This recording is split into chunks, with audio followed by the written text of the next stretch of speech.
வணக்கம். 4 மணி செய்திகளை வழங்குவதற்காக நான் ஸ்ரீராம். முதலில் இந்த நேரத்திற்கான தலைப்புச் செய்திகளை பார்க்கலாம்.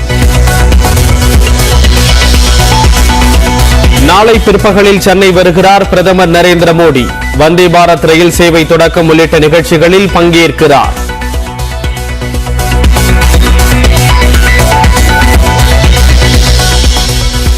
பிரதமர் வருகையை ஒட்டி சென்னை விமான நிலையத்தில் பாதுகாப்பு ஒத்திகை. சென்னை மாநகர் முழுவதும் நாளை பிற்பகலில் போக்குவரத்தில் மாற்றம்.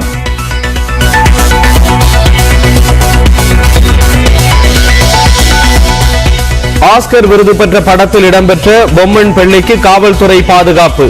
பிரதமர் நரேந்திர மோடி அவர்களை நாளை மறுநாள் சந்திக்கும் நிலையில் நடவடிக்கை.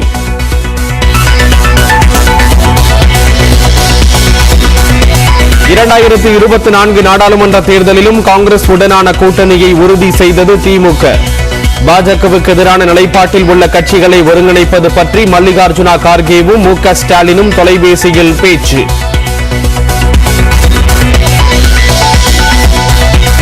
அம்பாசமுத்திரத்தில் விசாரணை கைதிகளின் பற்களை பிடுங்கிய விவகாரத்தில் விசாரணை அதிகாரியாக அமுதா IAS நியமனம். 1 மாத காலத்திற்குள் விரிவான விசாரணை நடத்தி அறிக்கை அளிக்க தமிழ்நாடு அரசு உத்தரவு.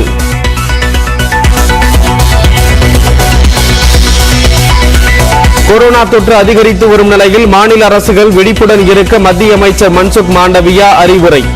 தமிழ்நாட்டில் கிளஸ்டர் பாதிப்பில்லை என அமைச்சர் மா சுப்பிரமணியன் பேட்டி.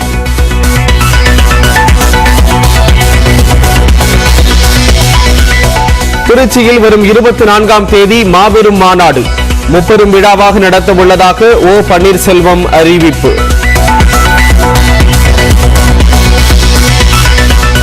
தமிழ்நாட்டின் எந்த பகுதியிலும் நிலக்கரி சுரங்கம் அமைக்க மாட்டோம் என சட்டப்பேரவையில் உறுதியளிக்க கோரிக்கை.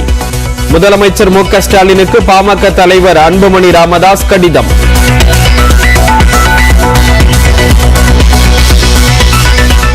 சென்னையில் பிரதமர் நரேந்திர மோடி செல்லும் இடங்களில் நாளை கருப்பு கொடி போராட்டம். ராகுல் காந்தி தகுதி நீக்கத்தை கண்டித்து போராட காங்கிரஸ் முடிவு.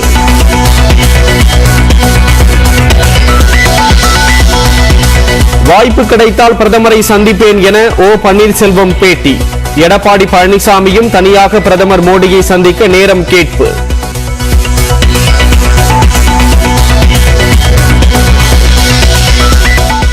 ஆளுநரை கண்டித்து வரும் 12ஆம் தேதி ஆளுநர் மாளிகை முன்பு போராட்டம்.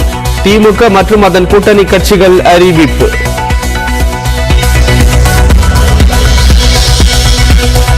ஆளுநர் RN ரவியை கண்டித்து தூத்துக்குடியில் போராட்டம். ஸ்டெர்லைட் எதிர்ப்பு போராட்டத்திற்கு வெளிநாட்டு நிதி வந்ததாக பேசியதற்கு கண்டனம்.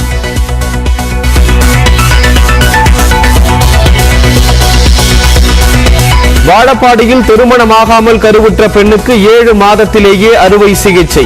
தனியார் மருத்துவமனை சிகிச்சைக்கு பின்பு அரசு மருத்துவமனையில் சேர்க்கப்பட்ட நிலையில் உயிரிழந்த சோகம்.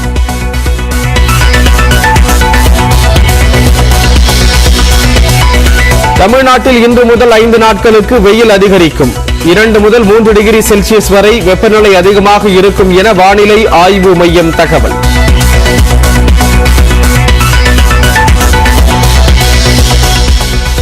தமிழ்நாட்டில் 1 முதல் 9ஆம் வகுப்பு மாணவர்களுக்கு வரும் 10ஆம் தேதி முதல் 28ஆம் தேதி வரை தேர்வு. வரும் 29ஆம் தேதி முதல் கோடை விடுமுறை.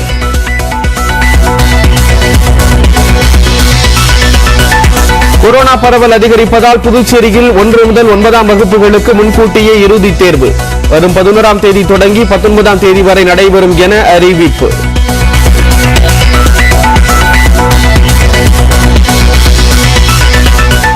தொடர் விடுமுறையை ஒட்டி கன்னியாகுமரி மாவட்டம் திருப்பரப்பு அருவியில் குவிந்த மக்கள். திருச்செந்தூர் முருகன் கோயிலிலும் திரளான பக்தர்கள் வழிபாடு.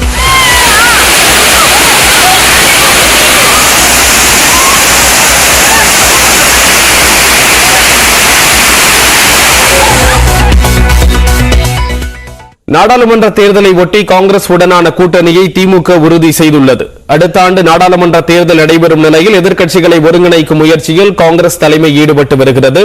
அதன்படி திமுக தலைவரும் தமிழ்நாடு முதலமைச்சருமான மு.க. ஸ்டாலினுடன் காங்கிரஸ் தலைவர் மல்லிகார்ஜுனா கார்கே தொலைபேசி வாயிலாக பேசினார்.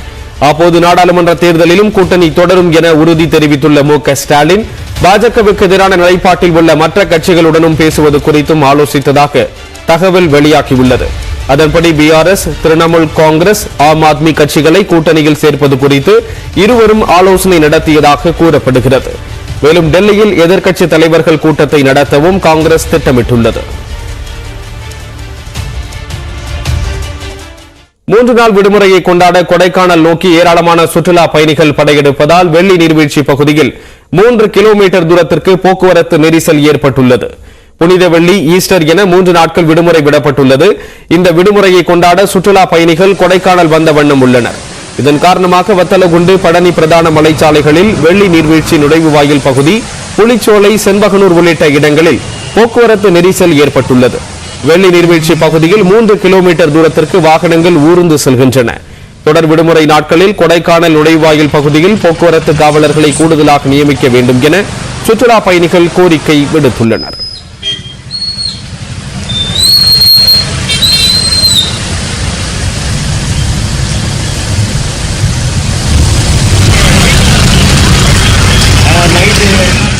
ரொம்ப டிராஃபிக் இருக்குற மாதிரி சொன்னாங்க. இந்த டிராஃபிக்கை மட்டும் கொஞ்சம் கிளியர் பண்ணி கொடுத்தாங்க அப்படின்னா கொஞ்சம் நல்லா இருக்கும். கொஞ்சம் கவனம் செலுத்தணும். மற்றபடி ரொம்ப நல்லா இருக்குது. நல்லா என்ஜாய் பண்ணணும் நம்புறோம். கிளைமேட் எல்லாமே ரொம்ப சூப்பரா இருக்கு. பட் கொஞ்சம் அந்த டிராஃபிக் மட்டும் கொஞ்சம் கிளியர் பண்ணி கொடுத்தாங்கன்னா நல்லா இருக்கும். கொஞ்சம் கிரவுட் மட்டும் ஹெவியா இருக்கு. அதனால நாங்க எப்படி ஊருக்கு போறோம்னு தெரியல. ஏன்னா ரொம்பவே டிராஃபிக்கா இருக்கு. ஸோ அது மட்டும் இல்லைன்னா கொஞ்சம் நல்லா இருக்கும். தொடர் விடுமுறை காரணமாக திருச்செந்தூர் சுப்பிரமணிய சுவாமி கோயிலிலும் ஏராளமான பக்தர்கள் குவிந்துள்ளனர். கடலில் நீராடிய அவர்கள் நீண்ட வரிசையில் காத்திருந்து சுவாமி தரிசனம் செய்து வருகின்றனர். 100 ரூபாய் கட்டண தரிசனம், பொது தரிசனம், 60 வயதிற்கு மேற்பட்டோர் செல்லும் தரிசனம் என அனைத்து வழிகளிலும் கூட்டம் அலைமோதுகிறது.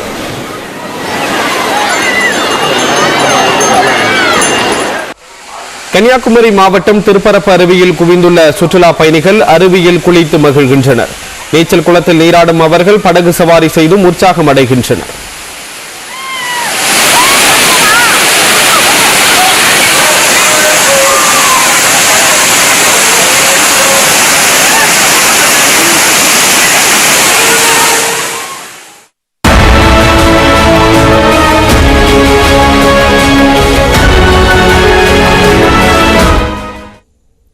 பிரதமர் மோடி வருகையை ஒட்டி சென்னையில் நாளை போக்குவரத்து மாற்றங்கள் செய்யப்பட உள்ளன.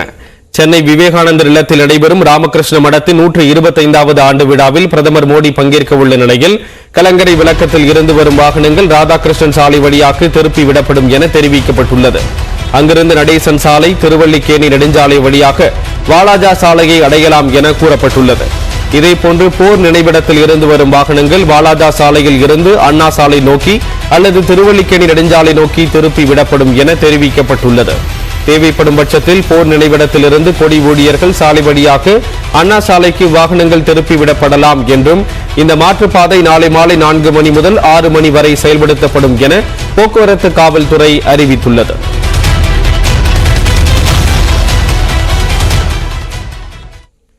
பிரதமர் மோடி நாளை தொடங்கி வைக்க உள்ள சென்னை கோவை வந்தே பாரத் ரயிலின் சிறப்பு அம்சம் பற்றி வரைகலை உதவியுடன் விளக்குகிறார் நமது சிறப்பு செய்தியாளர் காயத்ரி. தமிழக மக்களுடைய நீண்டகால எதிர்பார்ப்பாக இருந்த வந்தே பாரத் எக்ஸ்பிரஸ் ரயில் சேவை அப்படிங்கிறது சென்னை மற்றும் கோவை இடையில தொடங்கப்பட இருக்கிறது. கிட்டத்தட்ட 6 மணி நேரம் 10 நிமிடங்களுக்குள்ளாகவே இந்த பயண தூரத்தை கடக்க முடியும் தான் வந்தே பாரத்தினுடைய சிறப்பு. பிரதமர் நரேந்திர மோடி இந்த திட்டத்தை தொடங்கி வைக்க இருக்கிறார்.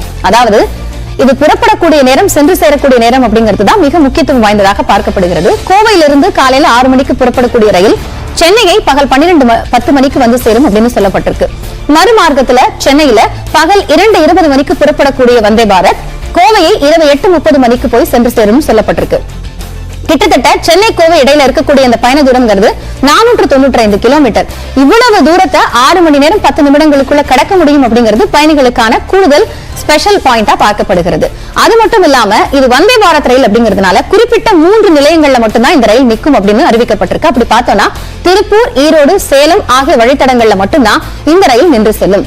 முதற்கட்டமாக இதுல 8 பெட்டிகளும் 536 இருக்கைகளும் ஏற்படுத்தப்பட்டிருக்கிறது. வரக்கூடிய நாட்கள்ல பயணிகளோட எண்ணிக்கையை பொறுத்து இந்த பெட்டிகளோட எண்ணிக்கை 16ஆக உயர்த்தப்படும் அப்படின்னு சொல்லப்பட்டிருக்கிறது. சரி, இதுல எக்கனாமிக் கோச் அண்ட் எக்ஸிகியூட்டிவ் கோச்னு 2 இருக்கு. நம்ம எக்ஸிகியூட்டிவ் கோச்ல ஒரு டிக்கெட் புக் பண்ணி போய் ஏறி உட்காரோம்னா நமக்கு ஒரு 360 வியூ அதுல கிடைக்கும். அந்த அளவுக்கு அதை ரொட்டேட் பண்ண முடியும்.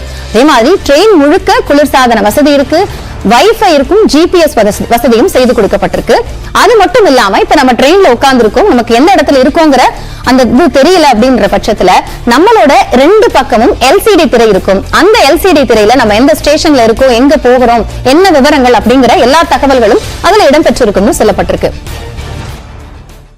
அம்பாசமுத்திரத்தில் விசாரணை கைதிகளின் பற்களை பிடுங்கிய விவகாரத்தில் விசாரணை அதிகாரியாக அமுதா ஐஏஎஸ் நியமிக்கப்பட்டுள்ளார்.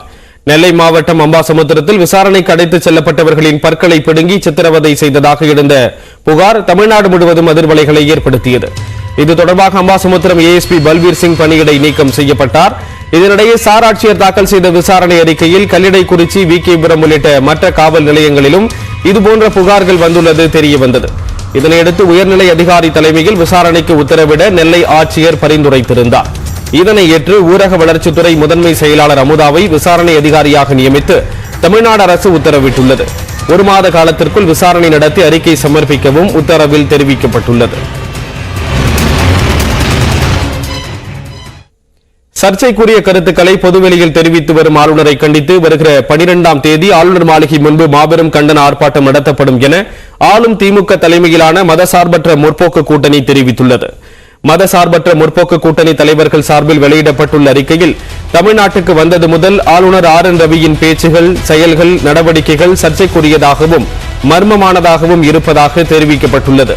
திமுக பொருளாளர் TR பாலு, தமிழ்நாடு காங்கிரஸ் கமிட்டி தலைவர் KS அழகிரி, மதிமுக பொதுச் செயலாளர் வைகோ, மார்க்சிஸ்ட் மாநில செயலாளர் K பாலகிருஷ்ணன், இந்திய கம்யூனிஸ்ட் மாநில செயலாளர் முத்தரசன் உள்ளிட்டோர் வெளியிட்டுள்ள அறிக்கையில் சட்டமன்றத்தில் மாநில அரசால் தயாரிக்கப்பட்ட அறிக்கையை அப்படியே வாசிக்காமல் சில பகுதிகளை நீக்கியும் சேர்த்தும் அவர் வாசித்தது சட்டமன்றத்தையே அவமதிக்கும் செயலாக அமைந்திருந்ததாகவும் குறிப்பிட்டுள்ளனர். மக்களால் தேர்ந்தெடுக்கப்பட்ட பிரதிநிதிகளால் உருவாக்கி நிறைவேற்றப்பட்ட 14 கோப்புகளுக்கு இன்னும் அனுமதி தராமல் உள்ள ஆளுநர் குறிப்பாக 42 உயிர்களை பலிவாங்கிய ஆன்லைன் சூதாட்டத்தை தடை செய்யும் மசோதாவுக்கு இன்னமும் அனுமதி தராமல் இருப்பதாக தெரிவித்துள்ளனர். கோப்புகளை முடக்கி வைத்துள்ளது தொடர்பாக அரசுக்கு எழுத்து மூலம் பதில் தராத ஆளுநர் மாணவர்கள் மத்தியில் பேசிய போது கிடப்பில் இருந்தாலே நிராகரிக்கப்பட்டதாகவே அர்த்தம் என பேசியுள்ளார்.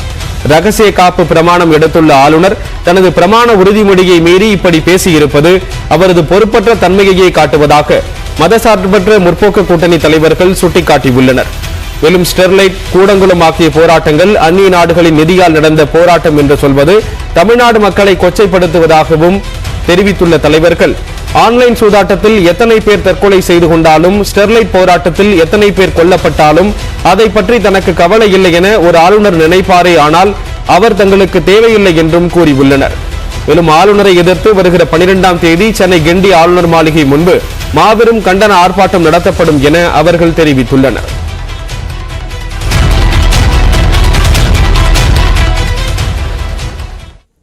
ஸ்டெர்லைட் ஆலைக்கு எதிரான ஆளுநரின் பேச்சுக்கு கண்டனம் தெரிவித்து தூத்துக்குடியில் மார்க்சிஸ்ட் கம்யூனிஸ்ட் கட்சியினர் ஆர்ப்பாட்டம் நடத்தினர். வெளிநாட்டில் இருந்து நிதி வாங்கிக் கொண்டு போராட்டம் நடத்தி ஸ்டெர்லைட் ஆலையை மூடிவிட்டார்கள் என்று ஆளுநர் ரவி பேசியிருந்தார். இதற்கு பல்வேறு அரசியல் கட்சிகளும் கண்டனம் தெரிவித்துள்ள நிலையில் தூத்துக்குடி சிதம்பர நகர் பகுதியில் மார்க்சிஸ்ட் கம்யூனிஸ்ட் கட்சியினர் ஆர்ப்பாட்டம் நடத்தினர். தொடர்ந்து சர்ச்சைக்குரிய வகையில் ஆளுநர் பேசி வருவதாக குற்றம் சாட்டிய மார்க்சிஸ்ட் கட்சியினர் ஆளுநர் ரவியை திரும்பப் பெற வேண்டும் என முழக்கமிட்டனர். வெளியேறு வெளியேறு வெளியேறு வெளியேறு ஆளுநர் ரவியே ஆளுநர் ரவியே தமிழகத்தை வெளியேறு. வெளிநாட்டு பணத்தை பெற்றுக்கொண்டு போராட்டம் நடத்தினார்கள் என்று கூறுகின்ற ஆளுநர் ரவி அவர்கள் தமிழ்நாட்டின் ஆளுநராக செயல்படவில்லை, மாறாக ஸ்டெர்லைட் ஆலை அதிபருடைய ஆளுநராக ஆடிக்கொண்டிருக்கிறார் என்பதைத்தான் இந்த பேச்சு சுட்டிக்காட்டுகிறது. திருவள்ளூர் மாவட்டம் பொதட்டூர்பேட்டை அருகே மின்வேலியில் சிக்கி மனைவி உயிரிழந்ததால் வேதனையடைந்த கணவர் தூக்கிட்டு தற்கொலை செய்து கொண்டுள்ளார். பொம்மராஜப்பேட்டை கிராமத்தைச் சேர்ந்தவர்கள் மேகநாதன், துளசி தம்பதி. வயலில் ரோஜா பயிரிட்டிருந்த இவர்கள் மலர்களை காட்டுப்பன்றிகள் நாசப்படுத்துவதை தடுக்க பூந்தோட்டத்தை சுற்றி மின்வேலி அமைத்திருந்தனர். கணவனும் மனைவியும் வயலுக்கு சென்றபோது மின்வேலியில் சிக்கி துளசி நிகழ்விடத்திலேயே உயிரிழந்தார். இதனால் மனவேதனை அடைந்த மேகநாதன் அதே பகுதியில் மரத்தில் தூக்கிட்டு தற்கொலை செய்து கொண்டார்.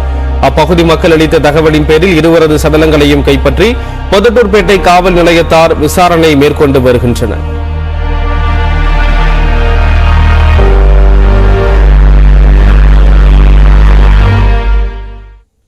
கர்நாடக சட்டப்பேரவை தேர்தலில் தங்கள் தரப்பில் போட்டியிட இருப்பதாக ஓ பன்னீர்செல்வம் தெரிவித்துள்ளார். சென்னையில் செய்தியாளர்களை சந்தித்த முன்னாள் முதலமைச்சர் ஓ பன்னீர்செல்வம் திருச்சியில் வரும் 24ஆம் தேதி மாநாடு நடைபெற இருப்பதாக தெரிவித்தார். தொண்டர்கள் யார் பக்கம் இருக்கிறார்கள் என்பது அந்த மாநாட்டில் தெரியும் எனவும் அவர் குறிப்பிட்டார். உயர்நீதிமன்றத்தில் பொதுக்குழு வழக்கு விசாரணையின் போது பொதுச் செயலாளர் பதவிக்கு போட்டியிட தயார் என்று கூறவில்லை எனவும் ஒருங்கிணைப்பாளர் அல்லது தலைவர் போன்ற உச்சபட்ச பதவிக்கு போட்டியிட தயார் என கூறியதாகவும் அவர் விளக்கமளித்தார். கர்நாடக சட்டப்பேரவை தேர்தலில் அதிமுக சார்பில் போட்டியிட இருப்பதாகவும் அதற்காக பாஜகவுடன் பேச்சுவார்த்தை நடைபெற்று வருவதாகவும் ஓ பன்னீர்செல்வம் தெரிவித்தார். கொள்கை அமைப்பு செயலாளர் புகழேந்தி அவர்கள் பாரதிய ஜனதா கட்சியினுடைய கர்நாடக தலைவர் எளிய திருமதி எடியூரப்பா அவர்கள் சந்தித்திருக்கிறார். அதனுடைய விவரங்கள் பின்னர் அறிவிக்கிறேன். ரொம்ப அவசரப்படுறீங்க.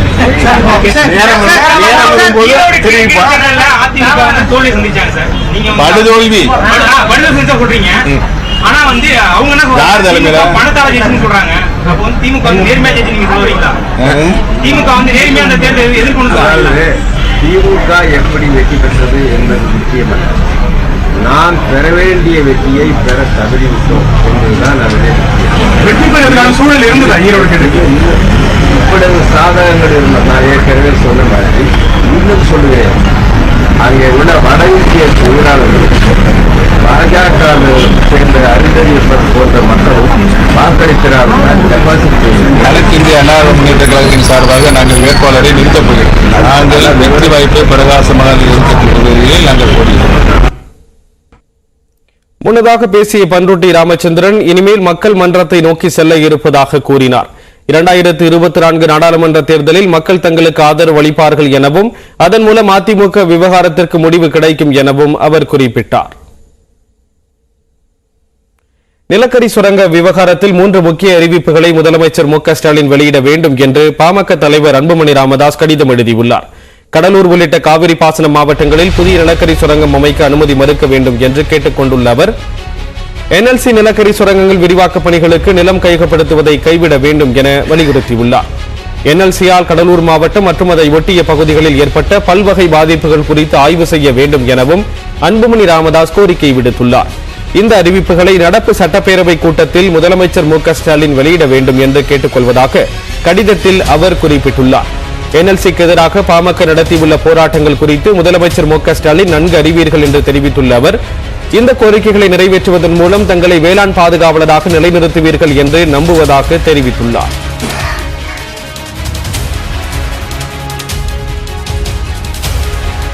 அடுத்ததாக விரைவு செய்திகளை பார்க்கலாம். தொடர் விடுமுறையால் திருப்பதியில் பக்தர்கள் கூட்டம் அலைமோதுகிறது. திருப்பதியில் உள்ள கவுண்டர்களில் இலவச தரிசனத்திற்கான டோக்கன்களை வாங்காமல் சாமி கும்பிட ஏராளமானோர் திரண்டதால் வைகுண்டம் காத்திருப்பு மண்டபங்கள் அனைத்தும் நிரம்பி வழிகின்றன. பக்தர்கள் காத்திருக்கும் அறை முழுவதும் நிரம்பி உள்ளதால் சுமார் 7 கிலோமீட்டர் தூரம் பக்தர்கள் வெயிலில் காத்திருக்கின்றனர். இதனால் ஏழுமலையானை தரிசிக்க சுமார் 30 மணி நேரம் காத்திருக்க வேண்டிய நிலை ஏற்பட்டுள்ளது. 300 ரூபாய் தரிசனத்திற்கு 5 மணி நேரம் வரிசையில் காத்திருக்க வேண்டிய நிலையும் நிலவுகிறது. பக்தர்கள் கூட்டம் அதிகரித்து உள்ள காரணத்தால் இன்று முதல் ஞாயிற்றுக்கிழமை வரை VIP தரிசனம் ரத்து செய்யப்படுவதாக திருப்பதி தேவஸ்தானம் தெரிவித்துள்ளது. தமிழ்நாட்டில் இன்று முதல் 5 நாட்களுக்கு வெயில் அதிகரிக்கும் என்று சென்னை வானிலை ஆய்வு மையம் தெரிவித்துள்ளது. 2 முதல் 3 டிகிரி செல்சியஸ் வரை வெயிலின் தாக்கம் அதிகரிக்கக்கூடும் என்று கணிக்கப்பட்டுள்ளது. தென் தமிழகம் மற்றும் வட தமிழக உள் மாவட்டங்களில் 5 நாட்களுக்கு ஓரிரு இடங்களில் லேசானது முதல் மிதமான மழை பெய்யக்கூடும் என்று வானிலை ஆய்வு மையம் தெரிவித்துள்ளது. சென்னை மற்றும் புறநகர் பகுதிகளில் வானம் மேகமூட்டத்துடன் காணப்படும் என்றும் அதிகபட்ச வெப்பநிலை 37 டிகிரி செல்சியஸை ஒட்டி இருக்கும் என்று வானிலை மையம் அறிவித்துள்ளது. குரூப் 4 ஸ்டெனோ டைபிஸ்ட் தேர்வில் முறைகேடு நடக்க வாய்ப்பு இல்லை என்று தமிழ்நாடு அரசு பணியாளர் தேர்வாணையம் தெரிவித்துள்ளது. 2500 ஸ்டெனோ டைபிஸ்ட் காலி பணியிடங்களுக்கான குரூப் 4 தேர்வு கடந்த ஆண்டு ஜூலை மாதம் நடைபெற்றது. இதில் தென்காசி மாவட்டம் சங்கரன் கோவிலில் தேர்வு எழுதிய 450 பேர் தேர்ச்சி அடைந்துள்ளனர். ஒரே ஊரில் தேர்வு எழுதிய தேர்வர்கள் அதிக அளவில் தேர்ச்சி பெற்றதால் முறைகேடு நடந்திருக்குமோ என்ற சந்தேகம் எழுந்தது.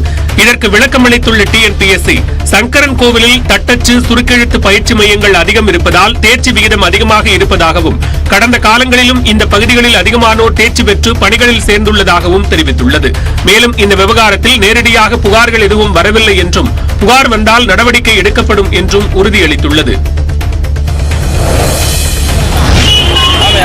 கோடை வெயிலின் தாக்கத்தால் வரத்து குறைந்ததை அடுத்து திண்டுக்கல் மாவட்டம் சிறுமலை சந்தையில் ஒரு எலுமிச்சை பழத்தின் விலை 10 ரூபாயாக உயர்ந்துள்ளது. கடந்த மாதம் பெய்த மழை மற்றும் பனிப்பொழிவு காரணமாக சிறுமலை மற்றும் அதன் சுற்றுவட்டார பகுதிகளில் எலுமிச்சை பழங்களின் விளைச்சல் அதிகரித்துள்ளது. இதனால் ஜனவரி பிப்ரவரி மாதங்களில் 3.5 முதல் 4 டன் எலுமிச்சை பழங்கள் விற்பனைக்கு கொண்டுவரப்பட்டன. இதனால் அப்போது 1 கிலோ எலுமிச்சம்பழம் 5 ரூபாய்க்கு விற்பனை செய்யப்பட்டது. கோடை வெயிலின் தாக்கம் அதிகரித்ததால் வரத்து குறைந்து ஒரு பழம் 10 ரூபாய்க்கு விற்பனையாகிறது. ஜனவரி பிப்ரவரி மாதத்தில் எங்களுக்கு ஒரு காய் 5 ரூபா ரேட்டு போயிட்டு இருந்தது.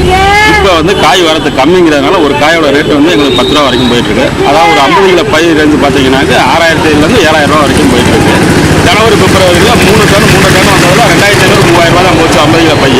இப்போ அதே 1.5 டன் தான் வருதுங்கிறதுனால விலை அதிக ஏற்றத்தில் இருக்கு. 7,000 ரூபா வரைக்கும் போது விவசாயிகள் மகிழ்ச்சி சொல்லியிருக்காங்க. கேரள மாநிலம் திருவனந்தபுரம் அருகே சொகுசு காரில் புகுந்த பாம்பு நீண்ட நேர முயற்சிக்கு பின்னர் மீட்கப்பட்டது. அப்துல் வஹாப் என்பவர் தனது சொகுசு காரை வீட்டின் முன் நிறுத்தி வைத்திருந்த நிலையில் அதன் எஞ்சின் பகுதிக்குள் பெரிய அளவிலான பாம்பு புகுந்தது. இதையடுத்து தகவல் அறிந்து பாம்பு பிடி வீரருடன் வந்த வனத்துறையினர் பாம்பை மீட்கும் பணியில் ஈடுபட்டனர்.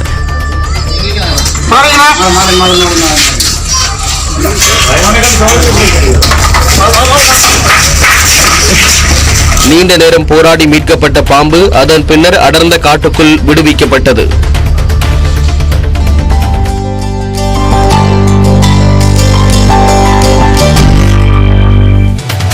அடுத்ததாக நம்ம ஊர் செய்திகளை பார்க்கலாம். உதகை அருகே எடக்காடு பஜாரில் அதிகாலை நேரத்தில் உலா வந்த கரடியை கண்டதும் இளைஞர் ஒருவர் தலைதெறிக்க ஓடிய சிசிடிவி காட்சி வெளியாகியுள்ளது. பஜார் பகுதியில் அங்கும் இங்குமாக சுற்றித் திரிந்த கரடி வாகனங்களின் முகப்பு விளக்கு வெளிச்சத்தை கண்டவுடன் அருகே இருந்த வனப்பகுதிக்குள் சென்றது. இந்த கரடியை கூண்டு வைத்து பிடிக்க வேண்டும் என பொதுமக்கள் கோரிக்கை விடுத்துள்ளனர்.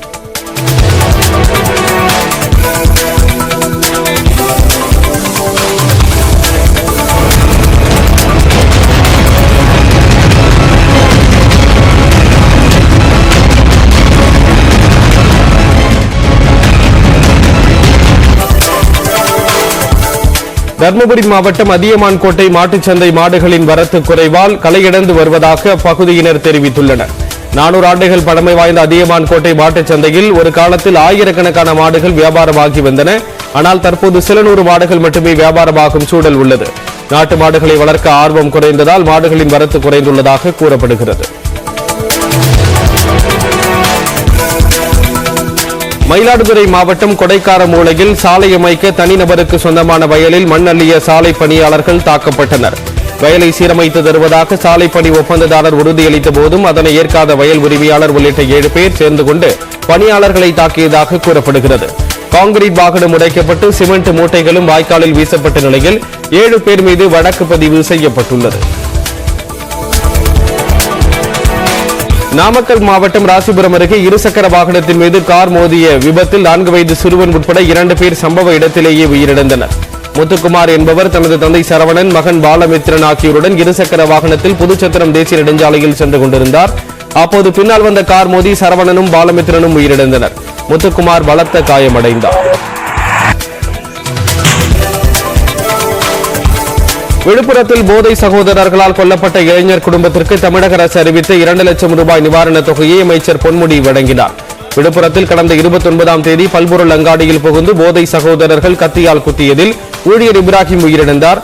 இப்ராஹிம் குடும்பத்தினருக்கு நிவாரணத் தொகை வழங்கிய அமைச்சர் பொன்முடி குற்றவாளிகள் 20 மீதும் குண்டர் சட்டத்தில் நடவடிக்கை எடுக்கப்பட்டிருப்பதாக தெரிவித்தார்.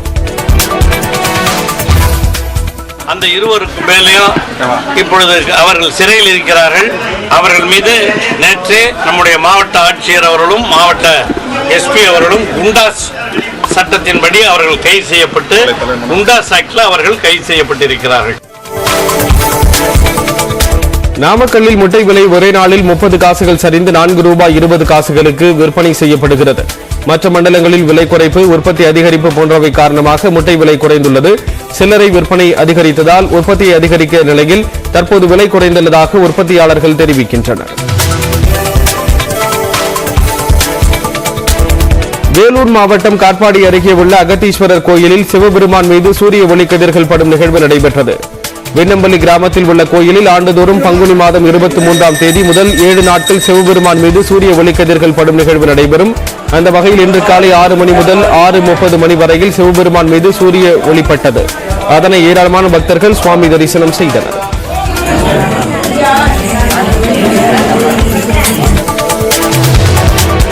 வேலூர் மாவட்டம் குடியாத்தம் அடுத்த செம்பேடு கிராமத்தில் எருதுவிடும் விழா விறுவிறுப்பாக நடைபெற்றது. காட்பாடி, ஆம்பூர், வாணியம்பாடி உள்ளிட்ட பகுதிகளைச் சேர்ந்த 200க்கும் மேற்பட்ட காளைகள் பங்கேற்றன. இதில் வெற்றி பெற்ற காளைகளின் உரிமையாளர்களுக்கு முதல் பரிசாக 60,000, இரண்டாவது பரிசாக 45,000, மூன்றாவது பரிசாக 30,000 ரூபாய் வழங்கப்பட்டது. எருதுவிடும் விழாவில் 20க்கும் மேற்பட்டோர் காயமடைந்தனர்.